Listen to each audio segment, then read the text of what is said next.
Hello, everyone. It's been a while. It's been a long time. But like everybody else, I'm kind of stuck indoors with the whole sort of Corona thing going on. So I've just been playing about in my Redstone world, and I came up with this. I thought it was pretty cool, so I thought I'd share it with people, and and do a bit of a tutorial on it. And if you can't tell already from what this is, it's actually a self-replenishing infinite water source. So if we grab ourselves a bucket from here, what you'll see is if I take that, it will automatically replenish itself and hide all the rest of the stuff away. And the idea is that you could have this whole thing kind of behind a wall like so. You never see that. Personally, I'd use that as like the landing from a drop chute. So you can drop all the way out your base and then go, oh, haven't got any water, sorted, and it's all done. And it's actually a really easy thing to build.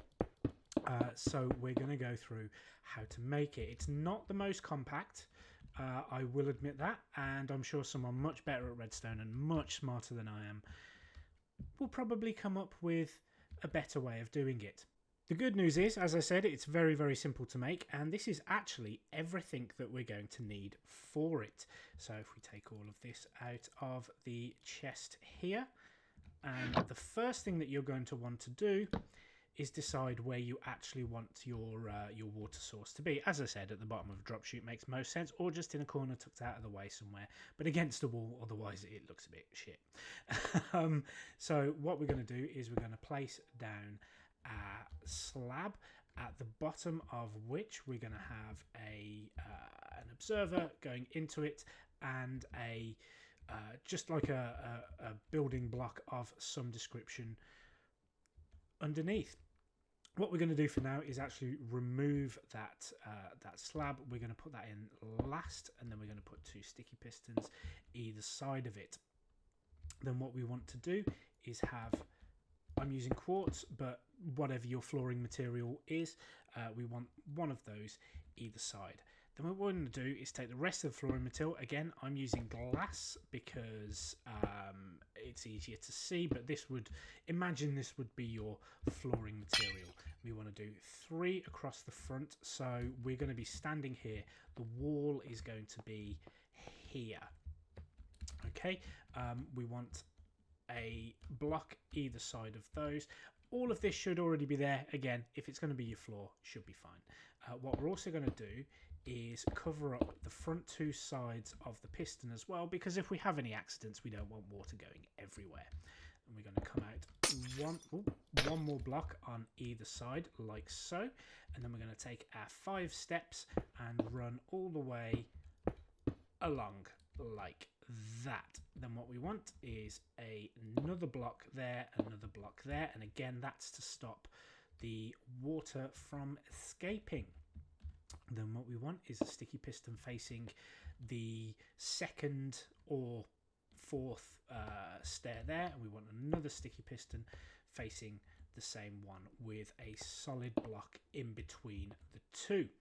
What we can then do is take our water. I put 2 water buckets because obviously you're going to want to make an infinite water source.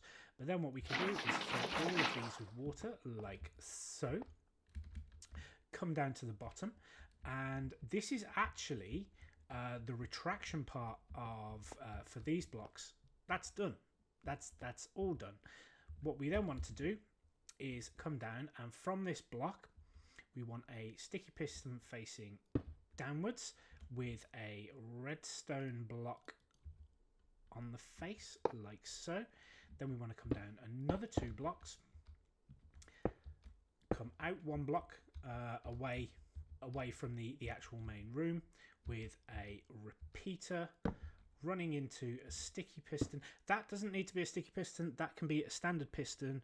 If it is a standard one, then you want a gravity block on top of it like that. Then what we want to do is place another block at the other end, put a repeater on 3 ticks. This block here needs to run down, so it's 3 steps like so. We want redstone dust on 1, 2, 3, and then an observer running into that. And that's all done, I hope. I hope. What I'm going to do actually is I'm going to put a glass block there and a glass block there again, just to keep stop the water from coming out, just in case it does. Then what we want to do is replace our slab on there, and we've got our infinite water source. And if we test this with a empty bucket, it should just continually replenish itself. The annoying thing with this is, unfortunately, for some, not for some reason, if the stairs are the other way round, so if you don't actually want to see the pistons firing when it replenishes, if you imagine we've got a wall here, you can actually see... Oh, didn't want to do that. You can actually see the piston heads. Unfortunately, by spinning these round, it actually means that there's a constant flow of water into the slab. So this observer doesn't actually update, so it doesn't work, unfortunately.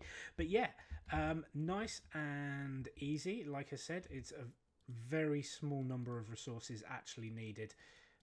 Very, very easy. And it looked quite cool in any small base. Please, somebody, have a look at this. Make it more compact and make it look prettier, because it works really well, but yeah. Anyway, I hope you've enjoyed this super fast tutorial. I think it's a pretty cool thing. I'm really, really bored because I'm not allowed out my house, but you know, it's for everybody's safety. Stay safe, everyone. Bye bye.